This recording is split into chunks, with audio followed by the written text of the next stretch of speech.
ഹിന്ദി സിനിമയുടെ ഹീമാൻ എന്നറിയപ്പെട്ട വീരനായ നായകൻ ശ്രീ ധർമ്മേന്ദ്ര അന്തരിച്ചു.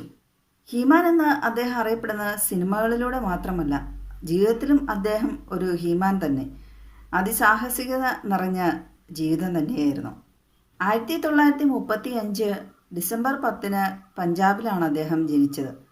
അദ്ദേഹത്തിൻ്റെ പിതാവ് അധ്യാപകനായിരുന്നു. അതേ സ്കൂളിൽ തന്നെ അദ്ദേഹം പഠിച്ചു. അദ്ദേഹത്തെ ഒരു പ്രൊഫസറാക്കണം എന്നായിരുന്നു അദ്ദേഹത്തിൻ്റെ പിതാവിൻ്റെ ആഗ്രഹം. പക്ഷേ മുതിർന്നു കഴിഞ്ഞപ്പോൾ അദ്ദേഹം സിനിമാ മേഖല തിരഞ്ഞെടുത്തു. 1960 ഇറങ്ങിയ തുമ്പി ഹമാര ഹംബി തുമാര എന്ന സിനിമയായിരുന്നു അദ്ദേഹത്തിൻ്റെ ആദ്യത്തെ സിനിമ.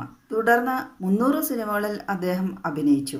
അദ്ദേഹത്തിൻ്റെ ഏറ്റവും പ്രശസ്തമായ സിനിമയുള്ള ഷോലെ, അതിലെ വീർന്നുള്ള കഥാപാത്രം ഒരിക്കലും ആരും മറക്കാനിടയില്ല. അന്ന് വലിയൊരു തരംഗം സൃഷ്ടിച്ച സിനിമയായിരുന്നു ഷോലെ. അതിലെ പാട്ടുകളും വമ്പൻ ഹിറ്റായിരുന്നു. അതിലെ നായികയായിരുന്ന ചെറുപ്പക്കാരുടെ അന്നത്തെ ഡ്രീം ഗേളായിരുന്ന ഹേമമാലിനി അദ്ദേഹം പിന്നെ സ്വന്തമാക്കി. അത് അതിസാഹസികമായാണ്. അതാണ് ഞാൻ മുമ്പേ പറഞ്ഞത്, ഹീമാനെ പോലെ തന്നെ സാഹസിക നിറഞ്ഞ ജീവിതമാണെന്ന്. 1954 അദ്ദേഹം പ്രകാശ് കൗറിനെ വിവാഹം ചെയ്തിരുന്നു. അതിലുള്ള മക്കളാണ് സണ്ണി ഡിയോളും ബോബി ഡിയോളും. ഇവർ രണ്ടുപേരും ഹിന്ദി സിനിമാ താരങ്ങൾ തന്നെയാണ്. ഹേമമാലിനിയുമായി അദ്ദേഹം അടുത്ത കഥകളൊക്കെ വളരെ സാഹസികമാണ്, രസകരമാണ്.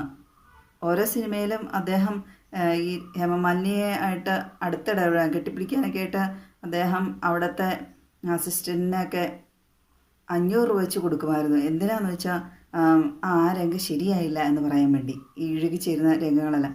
അങ്ങനെ പറഞ്ഞ് ഒരു ദിവസം 2000 രൂപ വരെ നൽകിയ സാഹചര്യമുണ്ട് ഈ പറയുന്നവർക്ക്.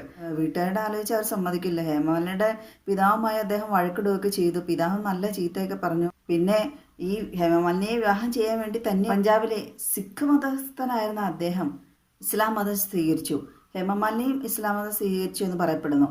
കാരണം ഇസ്ലാം മതത്തിൽ ബഹുഭാര്യത്വം അനുവദനീയമാണല്ലോ. മതം സ്വീകരിച്ചെങ്കിലും പിന്നീട് അവർ പഴയ മതത്തിൽ തന്നെ തുടർന്നു എന്നാണ് പറയുന്നത്.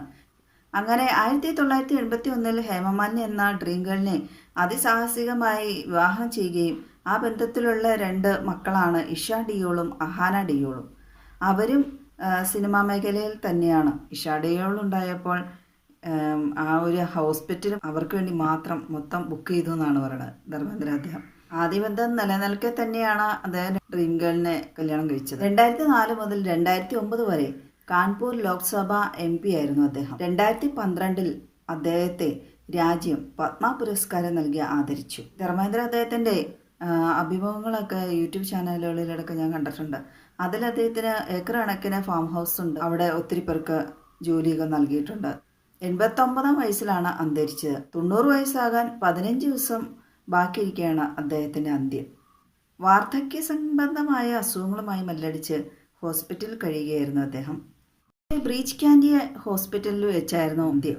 മുംബൈയിലെ പവൻ ഹാൻസ് ക്രെമറ്റോറിയത്തിൽ അദ്ദേഹത്തിൻ്റെ അന്ത്യകർമ്മങ്ങൾ നടത്തി. ബോളിവുഡിലെ പ്രധാന അതിപ്രശസ്തമായ താരങ്ങളും കുടുംബാംഗങ്ങളും മാത്രമേ പങ്കെടുത്തുള്ളൂ. വളരെ ലളിതമായ ചടങ്ങോടെ സംസ്കരിച്ചു.